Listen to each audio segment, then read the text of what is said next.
So you seem to be convinced that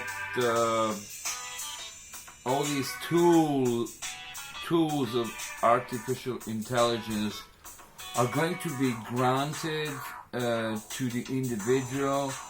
I don't see that scenario that the governments really like to prosper so much, the society. How do you think that this can change? And I mean, I like your version of the future, but you think it's really achievable?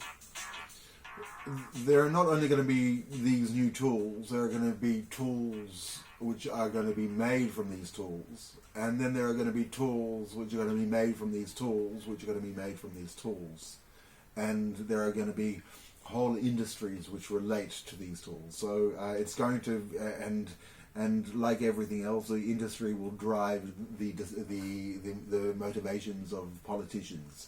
Again, eventually, maybe there will be leadership where that will. It's very difficult to imagine that leadership will make itself redundant and to obviate itself, to take itself out and then to retire. That's not what is going to happen. But there may be a professional class of people. Maybe with the aid of AI, the function of governance can be very much structured to really to serve AI, and in great coordination. It can be a wonderful arrangement where government can be a form of a check and balance on the way that AI will function, but every individual has their own AI. But just to understand the proposal, it's very much like electricity when it was adopted from the US. I think it was Benjamin Franklin that saw, who was actually present in the London Academy of Sciences, and he saw a demonstration of how electricity was performed in a lab, and how it was conducted. And then I believe that he did the same experiment himself, where he got others to do it for him, and he understood that this power can be conducted, and it was at that time going to be kept only in the hands of the elites and the aristocracies, and in monarchs, or in the hands of the government.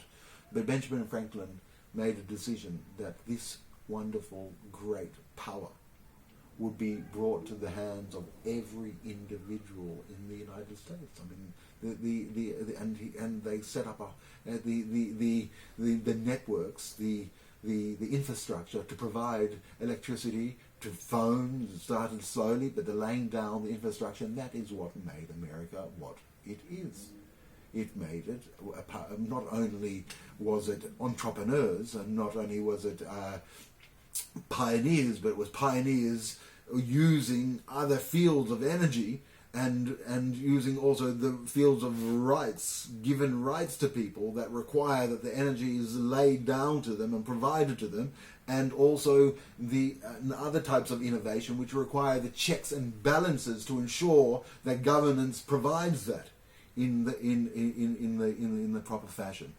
So there's a convergence of technology and breakthroughs, and which are causing this wonderful dynamic, and this is what is required again with this breakthrough technology. There's going to be many, like electricity, which powered all sorts of other tools and industries and factories, and all sorts of, in houses, and domestic and social and charitable and government, and in war and in peace, and in every state of event. With that, many other tools and tools of tools and tools of tools of tools were made. So too with AI, there will be incredible new tools, and and each one is exponential.